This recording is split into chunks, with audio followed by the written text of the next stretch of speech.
Hi అండి, welcome to మా తులసి home logs. అందరూ ఎలా ఉన్నారండి? నేనైతే చాలా బాగున్నాను. ఈరోజు రెసిపీ ఏంటంటే రవ్వ లడ్డు. చాలా మంది అంటూ ఉంటారు కదా, రవ్వ లడ్డు చేసాము రాళ్ళులాగా ఉన్నాయి, క్రికెట్ ఆడడానికి మాత్రమే పనికొస్తాయని. అలా కాకుండా రవ్వ లడ్డు సాఫ్ట్ గా ఇలా నోట్లో పెట్టుకోగానే అలా కరిగిపోయేలాగా రవ్వ లడ్డు రావాలంటే ఒక్కసారి ఈ మెథడ్లో ట్రై చేయండి. ఇక ఏ మాత్రం లేట్ చేయకుండా రవ్వ లడ్డుని ఎలా ప్రిపేర్ చేసుకోవాలో చూసేద్దాం పదండి. ముందుగా స్టవ్ మీద ఒక గిన్నె పెట్టుకొని అందులోకి 1/2 లీటర్ వరకు పాలు పోసుకొని ఒక చిన్న గ్లాసుడు నీళ్లు పోసుకొని పాలని బాగా మరిగించుకోవాలి. మీగడ పైకి తేలేదాకా కూడా. పాలు మరిగేలోపు షుగర్ ని చూపిస్తాను చూడండి. కేజీన్నర బొంబాయి రవ్వకు 1 కేజీ షుగర్ అయితే సరిపోతుంది. షుగర్ ని అలాగైనా కూడా వేసుకోవచ్చండి, గ్రైండ్ చేసుకోకుండానే. షుగర్ ను కొద్దిగా గ్రైండ్ చేసుకోవడం వల్ల రవ్వలోకి బాగా మిక్స్ అవుతుందండి. కొద్దిగా షుగర్ ని వేస్తూ ఇలా గ్రైండ్ చేసుకొని ఒక గిన్నెలోకి తీసుకోవాలి.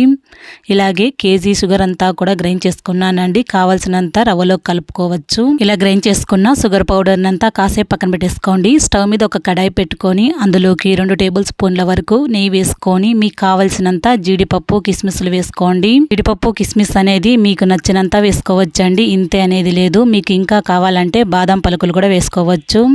ఇవన్నీ కలర్ వచ్చిన తర్వాత పక్కకు తీసేసుకోండి. అదే నెయ్యిలోకి ఇంకాస్త నెయ్యి వేసుకొని కేజీన్నర వరకు బొంబాయి రవ్వ తీసుకున్నానని చెప్పాను కదండి, ఆ రవ్వనంతా వేసుకొని స్టవ్ లో ఫ్లేమ్లో పెట్టుకొని మాత్రమే రవ్వను వేయించుకోవాలండి.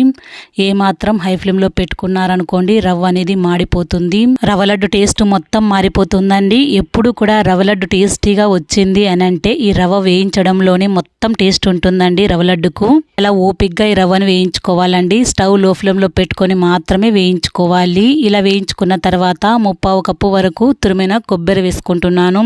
మీరు కావాలంటే పచ్చి కొబ్బరి తురిమైనా వేసుకోవచ్చండి. నేనైతే ఎండు కొబ్బరి తురిమిని వేసుకుంటున్నాను. ఇలాచీల్ని కూడా ఒక 5-6 కొట్టి వేసుకున్నాను. ఇవి కూడా స్టవ్ లో ఫ్లేమ్లో పెట్టుకొని ఒక 5 నిమిషాల పాటు బాగా ఫ్రై చేసుకోవాలి.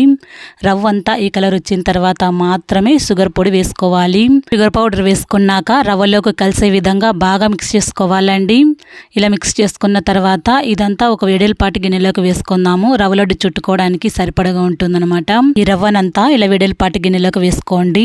ఇలా వేసుకున్న తర్వాత మనం ఇందాక మీగడ పైకి తేలేదాకా పాలను మరిగించుకున్నాం కదా, పాలన్నిటిని ఒకటేసారి పోసుకోకుండా కొద్దిగా పాలు పోస్తూ లడ్డూలు చుట్టుకోవాలండి. మనం ఇందాక నేతిలో వేయించి పెట్టుకున్న జీడిపప్పు కిస్మిస్లు కూడా వేసుకొని ఇలా ఈ సైజులో లడ్డూలు చుట్టుకుంటున్నాను. మీకు నచ్చిన సైజులో లడ్డూలు చుట్టుకోవచ్చండి. నేనైతే ఈ సైజులో చుట్టుకున్నాను. మీరు కావాలంటే ఇంకా పెద్ద సైజులోనే చుట్టుకోవచ్చు లడ్డూలను. ఈ సైజులో అయితే పర్ఫెక్ట్ గా ఉంటాయండి లడ్డూలు చూడడానికి. అలాగే మిగతా లడ్డూలన్నీ చేసుకోవాలండి. ఇలా లడ్డూలు చేసుకున్నారనుకోండి ఈ మెథడ్లో 1 వీక్ వరకు కూడా ఫ్రెష్ గా ఉంటాయి. ఎప్పుడు తుంపిన లడ్డూలు అనేది మెత్తగా ఉంటాయండి, సాఫ్ట్ గా. అలా నోట్లో పెట్టుకోగానే కరిగిపోతాయి. ఒకసారి మీరు కూడా ఈ మెథడ్లో రవ్వ లడ్డూని చేసుకొని చూడండి, చాలా బాగా వస్తాయి. ఒకసారి మీరు చేసుకున్న తర్వాత ఎలా కుదిరాయన్నది నాకు కమెంట్ చేసి చెప్పండి.